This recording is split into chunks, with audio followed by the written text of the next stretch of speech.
Welcome to the Caribbean Cricket Podcast, your one-stop shop for all things West Indies cricket. By the fans, for the fans.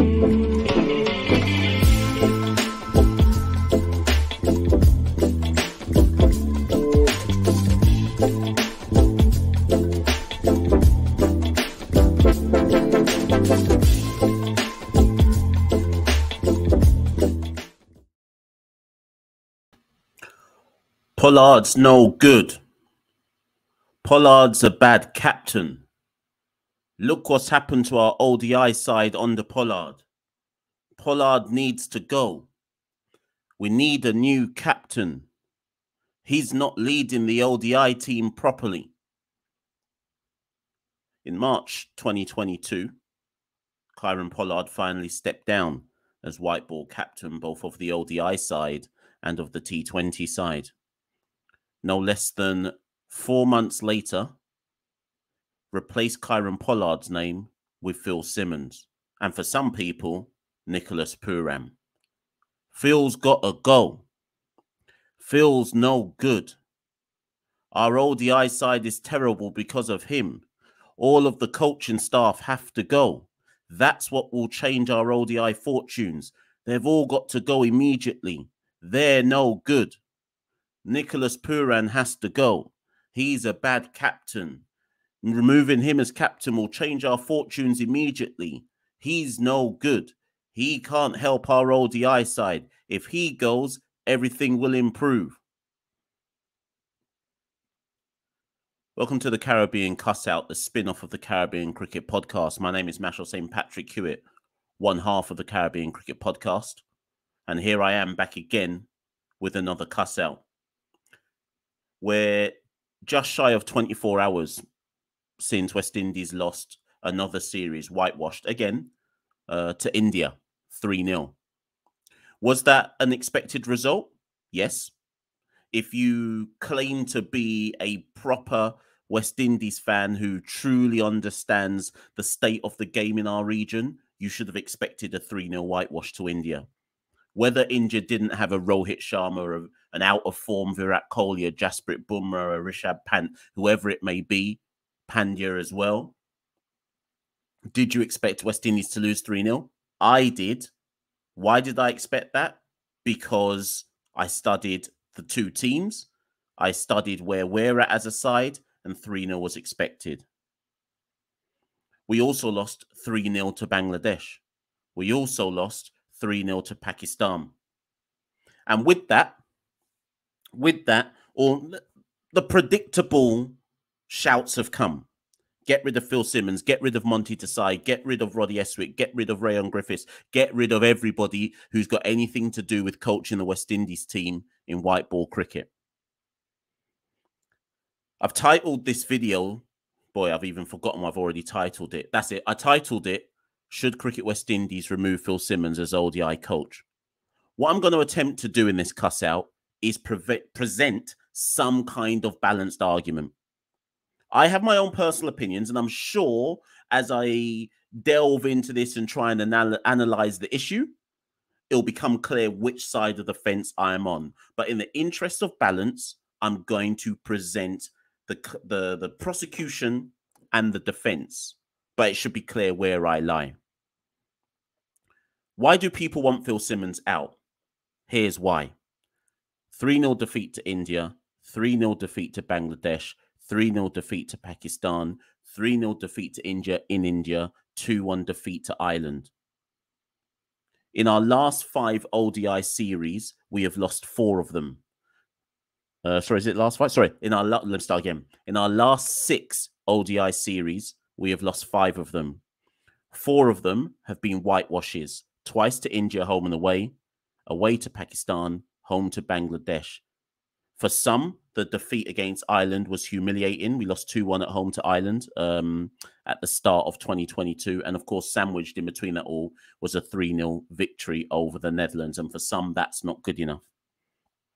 If you take those last 6 series, you get 4 wins and 4 wins and 14 defeats in ODIs. if we go on the recency bias of results in 2022, I fully understand why people would want Phil to go. Because it looks like from the outside looking in that there is a malaise about our ODI cricket that cannot be overturned. So that's the prosecution case in essence. Our form in 2022 in ODI cricket, and I'm specifically focusing on ODIs, not T20s. I'm specifically focusing on ODIs. I'll make a separate video about T20s at some point in the future. Based on that form, and based on the fact that in any sport, the coach or head coach or whatever, in cricket sense, the selectors, the head coach, the captain, whatever, there has to be somebody who has to take accountability for it. So in that context, yes, Phil must take accountability. And if you were looking to make someone a scapegoat, Phil would be the person. I mean, it can't be Pollard because the media and the fans have already got rid of him. And the thing is, for those of you who follow the Caribbean Cricket Podcast, if you follow us on our Twitter feed, more so Twitter and to a tiny bit Facebook, but more so Twitter, that's where you'll mainly find us. Go to @CaribCricket. You will know that for the longest while, I had been warning people, getting rid of Pollard will change nothing. Not because I believe Phil's the issue, but because I've long argued in our podcast, in the cuss outs, on our Twitter feed, on our Instagram feed, it's deeper than any one individual. You can remove one man, and in the case of what some of you want to do, which is remove the whole coaching staff, and I still believe that tangibly nothing will change. But let me explain why, because you know me, I'll come with my stats, I'll come with my facts, and I'll come with empirical evidence to support the point I'm trying to make. I'm not just going to come based on emotion. And I think this is what my issue has always been with some of the analysis that comes out of West Indies media or Caribbean media or any analysis of West Indies cricket. Remove the emotion and go and find the statistical evidence to support the argument you're coming with. But more so than statistical evidence, also go and look at the state of our game and look at if you can find any evidence to suggest that making one change here or there will change anything. But like I said at the top, based on the form in 2022, I understand the reaction from some quarters to say Phil must go. What did I say? What did I say at the top? I said 14 defeats and 4 wins across 6 series in 2022. The thing I've got to say, though, is this. Did anybody expect anything other than a whitewash versus India home and away? I didn't. I expected 6 wins, 6 games, 6 defeats. Did anybody expect any wins in Pakistan? I didn't. You can go watch all the videos I did in it. I expected straight defeats in Pakistan. So 9 of those 14 defeats, I expected a whitewash.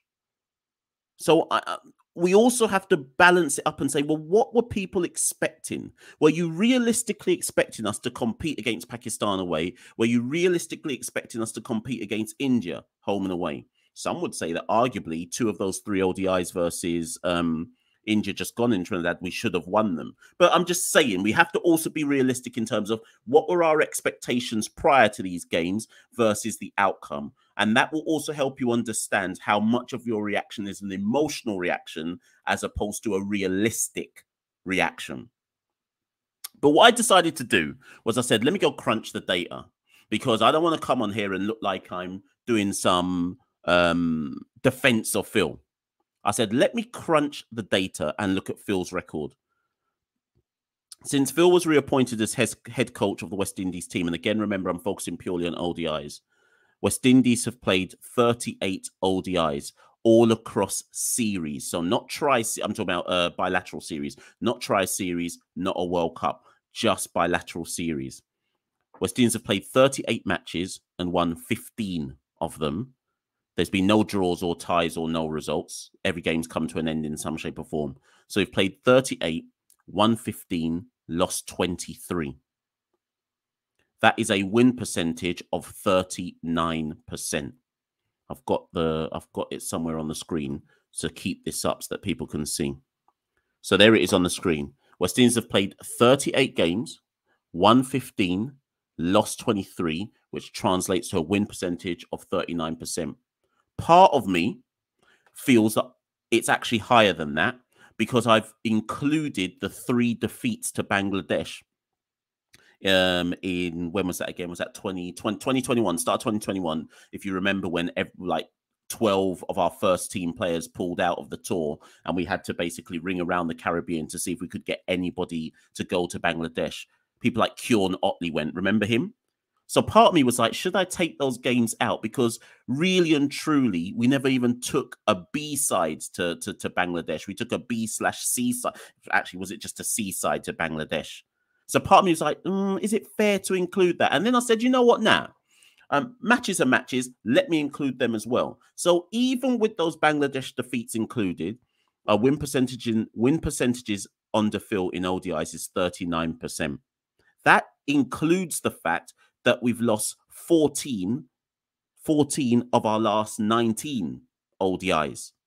Sorry, is that 19? Sorry, let me just make that clear. 3, 6, 9, 12, 15. Sorry, we've lost 14 of our last 18 ODIs. So that's why I'm saying that I think for a lot of you, this is an emotional reaction to the 2022 form. Because imagine 14 of those 23 defeats have come this year. This year. So anybody who's trying to claim to me, oh, Phil's been a disaster. No, he hasn't. Our form in 2022 has been a disaster. But Phil's reign as head coach hasn't been a disaster. Let me say that again. 14 of the 23 defeats under Phil have come this year. 6 to India, 3 to Pakistan, 3 to Bangladesh, 2 to Ireland. Okay? Am I defending him? No, I'm just putting the information out there for you. You and listening to this, you can decide what you want to make of it. So some of you should be looking at going, 39%. Is that it? That's rubbish. And part of me wants to say, yeah, it is rubbish. Until I then went and looked at our record prior to 2019. Let me put it on the screen before I start reading through it, people. Between 2015 and 2019. So I went and looked after the 2015 World Cup. I didn't even look at the 2015 World Cup, just after. So 2015 World Cup, that's when we start. Remember, we'd already got rid of Bravo, we'd got rid of Pollard, we'd kicked out Bearman. Between 2015 and 2019, in ODI cricket, West Indies played 50 games across bilateral series. Brother, we won 9. Let me just pause and let you all take that in. 4 years between 2015 and 2019, we played 50 matches in bilateral series. I haven't included some other stuff, which I'll talk about in a minute. 50. We won 9. There was a draw or no result in 6 games, and we lost 35 of the 50 games we played between 2015 and 2019, with a win percentage of 18. Are you lot reading that, or are you hearing that? Between 2015 and 2019 in ODI cricket, we had a win percentage of 18%.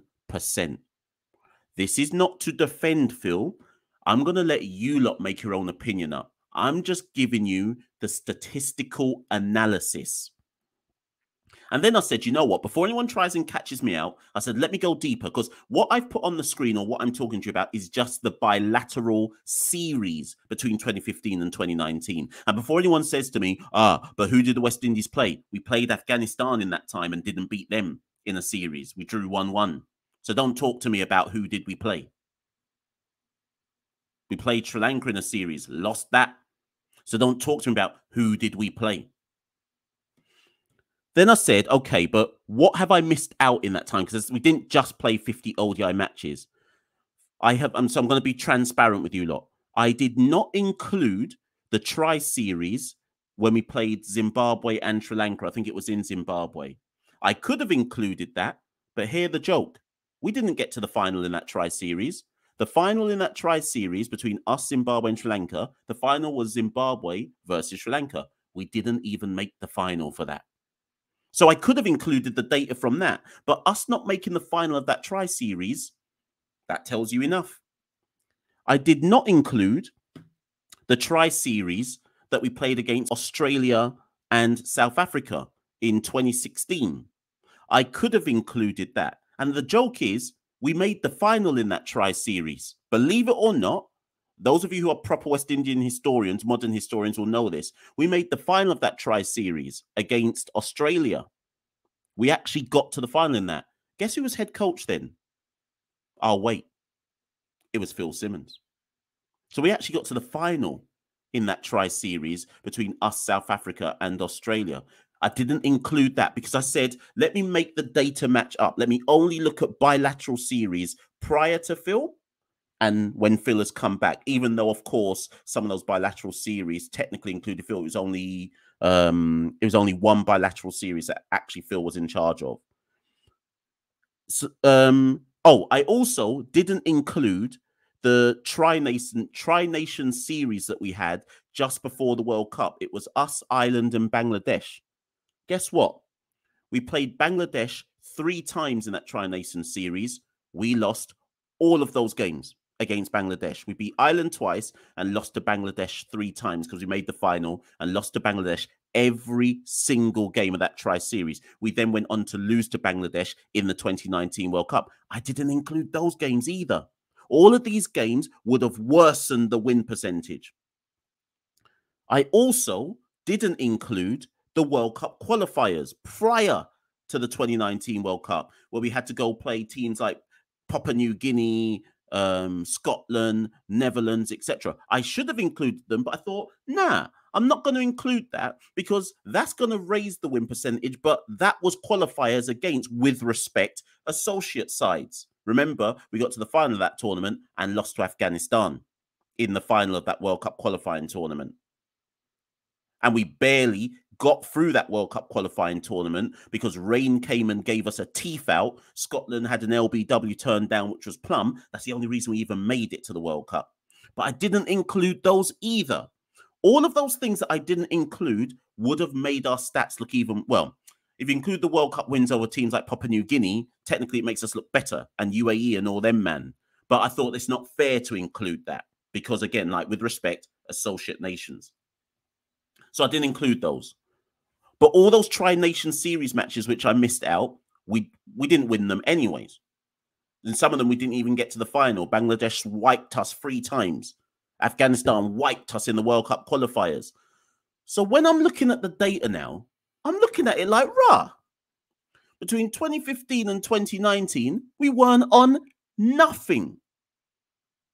In bilateral series, we won 18% of our matches. This is not to exonerate Phil. This is not to excuse Phil. The point of me showing you this data and talking about this data is to show you that there are deep-rooted systemic issues associated with our ODI cricket. I've not even gone before 2015. I've just gone to look at the last 7 to 8 years. So what I need people to ask to explain to me is, what is it that you think Phil should realistically have done in 2.5 years, or what, 2019? Let's call it. He's coming. Yes, 2.5 years in the job. What do you think that Phil realistically should have done to turn around a team that is coming off an 18% win record in the previous 4 years prior to him returning as head coach? Now, by my reckoning and by my basic maths, Phil has doubled the win percentage. That's not to excuse him. That's not to exonerate him. It's just to give you the factual evidence. Our win percentage in bilateral series has doubled since Phil has come as head coach. 15 wins, 23 losses. Also in that time, which I didn't even really want to focus on, since Phil has come, we've won 4 series. In that same time between 2015 and 2019, we won 0 series. Obviously, we won 0. We only won 9 matches in total. We won 0 series. 2015 to 2019 onwards, we've won 4. 3-0 win versus Afghanistan, 3-0 win versus Ireland, 3-0 win versus Sri Lanka, 3-0 win versus the Netherlands. Now, what I would say, and which is a mitigating factor for Phil, we have to also remember that since Phil has taken over as head coach, so November 2019, since he's taken over as head coach, at least 2 years of that, if not at the minimum a year and a half, but let's arguably say 2 years, has been played under bubble conditions.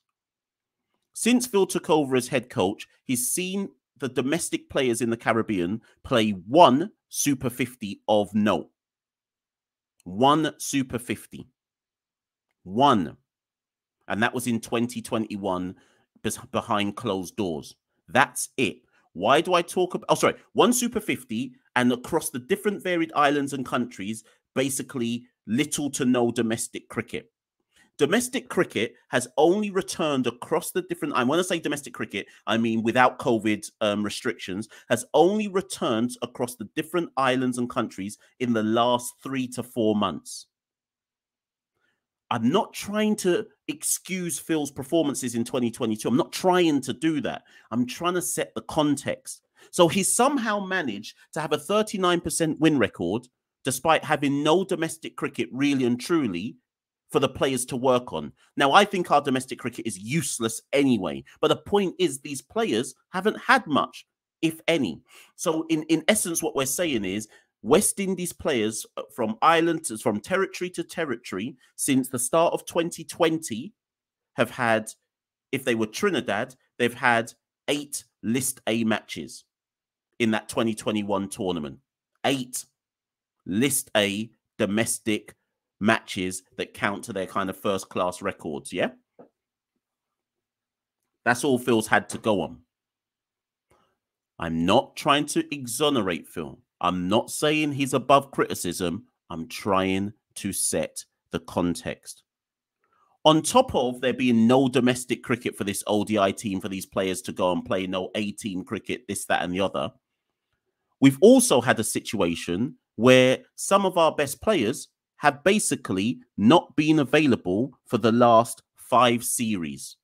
So I went and looked at this. Now, I'm not including Ireland. So the COVID series were the 3-0 defeat to Bangladesh where we took a C team, COVID.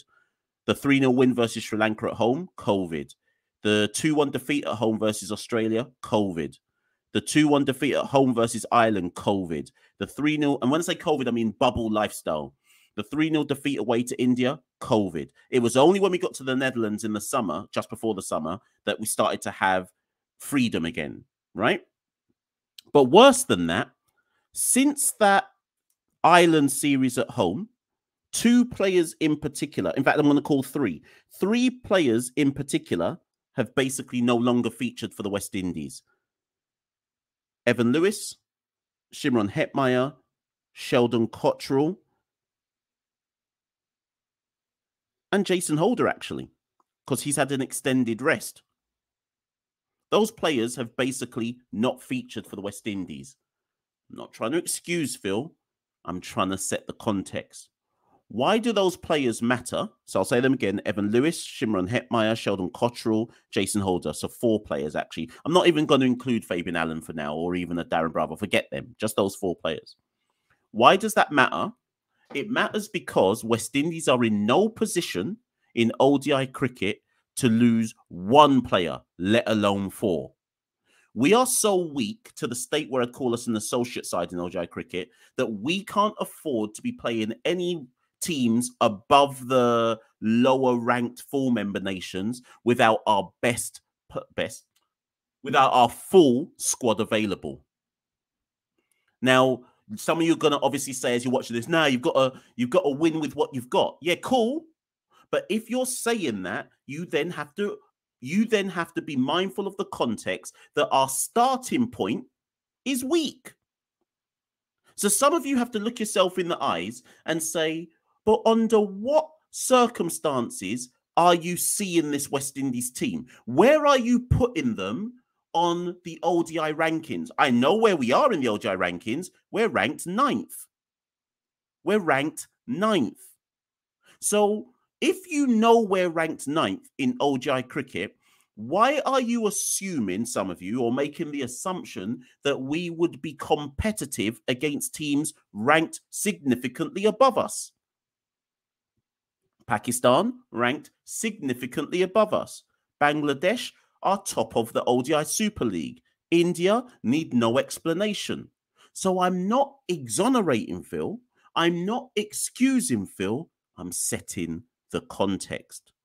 How do you expect us, if we are ranked 9th, to compete and beat these sides without our full squad of players available? And I can't blame Phil for that. I have to blame Evan and say, what's going on for him? I have to blame Shimron and say, what's going on for him? Jason, I can't blame. He took a rest. Sheldon Cottrell, what's going on for him? We can't compete without our full squad. We would probably struggle with our full squad, but we certainly can't compete without it. What's quite interesting is, but until 2022 came, our actual record prior to 2022, so we had beaten Afghanistan 3-0. We went to India. This is all under Phil with Kyron as captain. We went to India, lost 2-1 in a series. So we actually won a game in India. We then played Ireland at home, won 3-0. We went away to Sri Lanka, lost 3-0. It was at a much tighter series than that 3-0 loss. Those who remember it, we should at least have won one of those matches. We went away to Bangladesh with a C team and obviously got hammered. Sri Lanka then came to us and we won 3-0. Australia then came to us and only lost 2-1. Up until that point in time, before the Ireland series at the start of 2022, I would say we were that's too strong. I would say we were competitive. So the record at that time, sorry, if I just give you lot the full stats. The record at that time, up until Australia came in the summer of 2021, we had played 21 matches under Phil at that point in time, with obviously Kyron as captain. We'd played 21 ODI matches and we had won 11 of them. So we hadn't so what I'm trying to say to you people is, until 2022, our win record in ODI cricket was above 50%. Until the start of 2022, our win record was above 50% under Phil. I didn't hear anyone going on about sack Phil Simmons. I was hearing sack Pollard, but I wasn't hearing sack Phil Simmons. Because at the start of 2022, our win record in ODI cricket was above 50%. Whatever has gone wrong has happened this year only. But what a nice little segue from my previous point. Guess what's happened this year? Evan Lewis has disappeared from selection. Shimron Hetmeyer has disappeared from selection. Jason Holder's taken a rest. Sheldon Cottrell has disappeared from selection. I'm not saying they're world beaters. What I'm saying is West Indies will always struggle to compete with anything less than our full strength squad. I'm not blaming the selectors. I'm not blaming Phil. I'm just stating the context and the facts. So then I looked at our squad. Listen, people, by now, you're supposed to know. See, when you come to a Caribbean Cricket Podcast Cuss Out, you lot best believe that I'm coming with my data, I'm coming with my statistical analysis, and I'm coming with my context. You don't have to agree with me, but the one thing you can never charge me with is that I'm not coming with the information. This will never be an emotional thing. I will always come with the information to give to everyone to then make their mind up. No emotion. So then I said, let me look at the squad, though. Let me look at the squad that's been playing in 2022 and what trends do I notice? So let's see if you lot can pick them up. This is the squad that's basically played in 2022. Shea Hope, 101 ODI matches, average 50. Carl Mayers, 14 ODI matches, average 29 with the bat, 50 with the ball. Shamar Brooks, 18 ODI matches, average 36. Brandon King, 18 ODI matches, average 27. Nicholas Puran, 49 ODI matches, average 36. Rodman Powell, 45 ODI matches, average 23. Casey Carty, 6 ODI matches, so small sample size, average 38, very small sample size. Romario Shepherd, 18 ODI matches, average 18 with the bat, 54 with the ball. Jason Holder, 128 ODI matches, average 25 with the bat, 37 with the ball. Akil Hussain, 26 ODI matches, 15 with the bat, 28 with the ball. Hayden Walsh, 22 ODI matches, 17 with the bat, 32 with the ball. Alzari Joseph, 51 ODI matches, 15 with the bat, 28 with the ball. Jaden Seals, 7 ODI matches, small sample size, 80 with the ball. Some of you will have to pause the video and rewind it and play it back to yourself to get your pad, get your pad and pen out. Rewind the video and play all of that back to yourself and write down what I said. And then when you've written it down, what do you notice? Here's what I noticed. So that was a 14-man squad. Sorry, was it 14? Sorry, 1 second. 2, 4, 6, 8, 10, 12. 13-man squad I just named. Of that 13-man squad, 8 of them have played less than 30 ODI matches. I'll say that again. Of that 13-man squad, 8 of them, so close to 3/4 of them, have played less than 30 ODI matches. 3 of them average over 35 with the bat. And of those 3, Brooks and Puran average 36. Hope, obviously, is world-class, averages 50. None of them average under 25 with the ball. None of them. Only one player in that side averages over 40 with the bat. 3 of the top 6 average under 30 with the bat.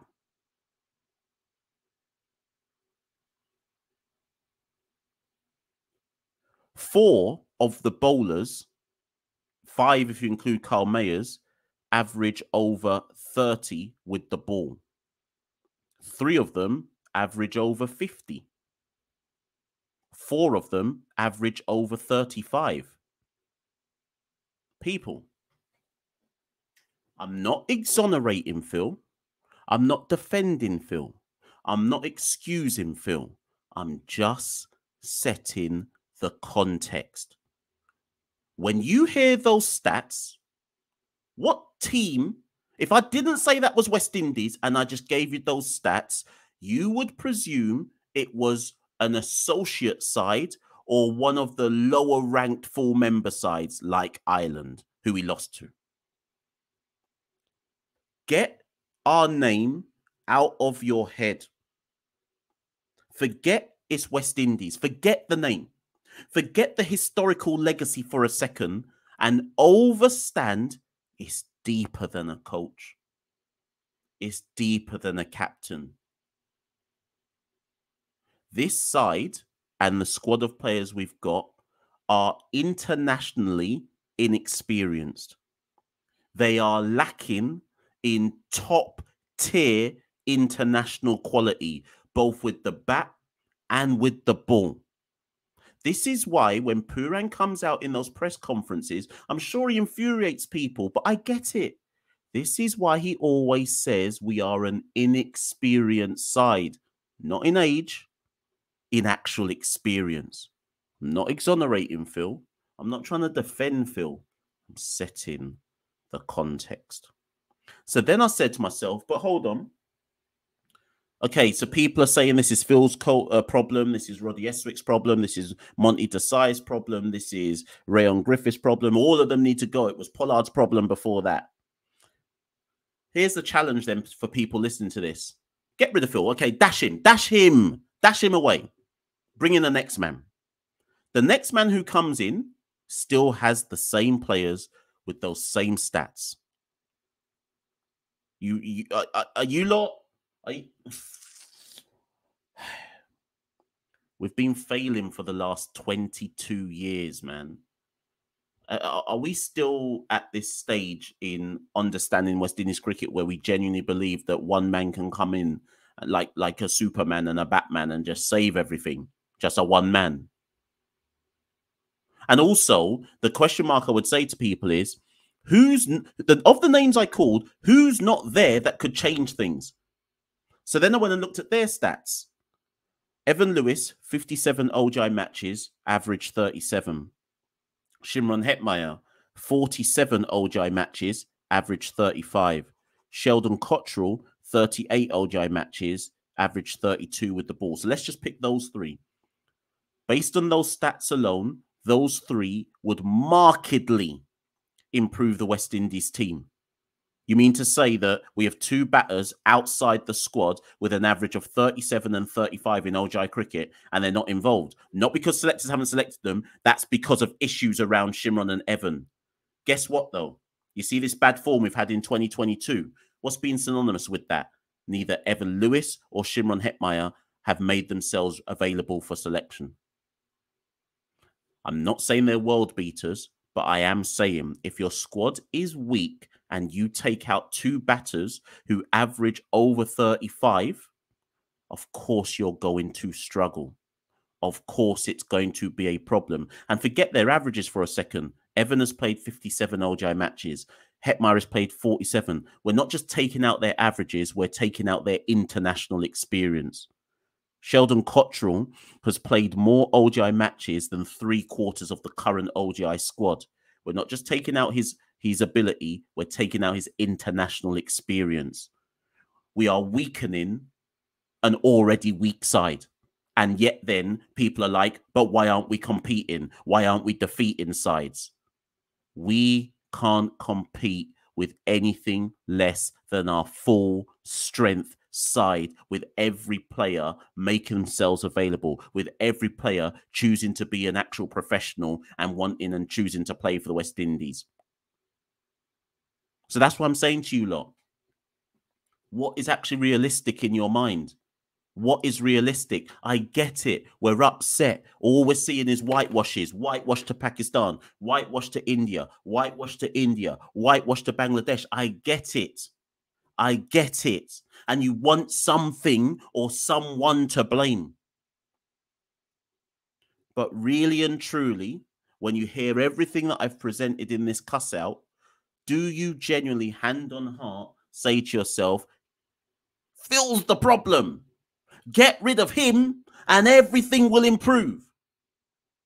Or are you going to consider the context and realize it's both a present issue in terms of squad selection and who or who isn't available and how that weakens the West Indies team for an already weak West Indies team? Are you going to accept? Let me bring my data back on the screen. Are you going to accept that we already were terrible when Phil took the job? A win percentage of 18. We were already terrible when he took it. Are we going to accept that context? Are we going to accept that he's doubled our win percentage even whilst you lot are saying he's rubbish? Before the 2019 World Cup, anyone with sense had already said West Indies aren't going to do well. They're certainly not going to challenge because there was weak foundations in place. So what I want people to know is, since late 2019 and then the start of COVID, what could West Indies have conceivably done in the 2 years we've missed out on domestic cricket because of COVID? What should we have done since late 2019 to fix the already clear and present ODI problems that we had between 2015 and 2019?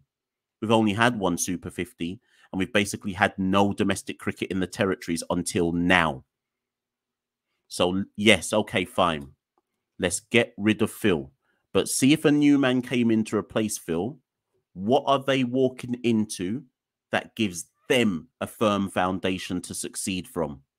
So it's either we blame Phil and say it's all on him and all on his coaching staff and nothing to do with the grassroots, nothing to do with the lack of investment from territories in their cricket, nothing to do with the lack of cricket in general because of COVID. We either ignore all that and put it all on Phil, or we accept that even if a new man comes, same problem's going to exist. And whatever little change the new man can make, it will never be lasting change.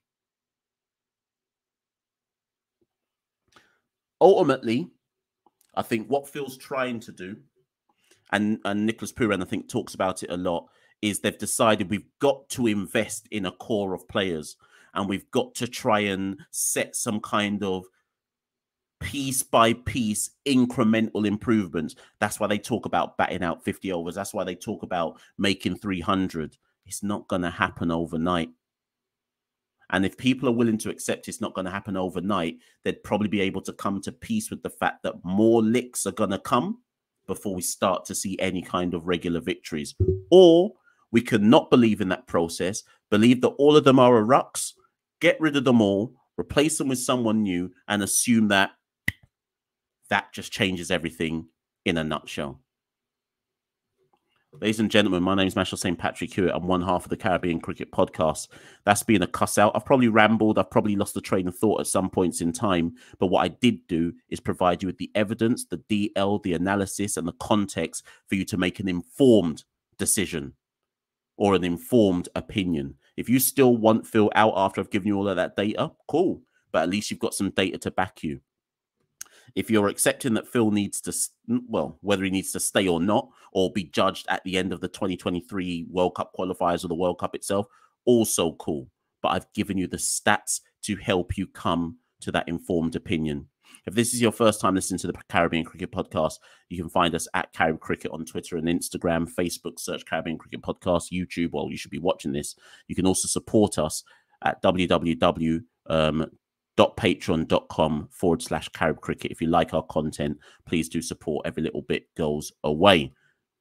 Get in the comments below, like the video, subscribe. You know what I'm like now. If you comment below, I always reply to the comments, even if it's a bag of foolishness that you're chatting. So get in the comments below. That's been the Caribbean Cricket Cuss Out. See you next time. We rule the cricket world. Now the rule seems coming. Welcome to the Caribbean Cricket Podcast, your one-stop shop for all things West Indies cricket. By the fans, for the fans.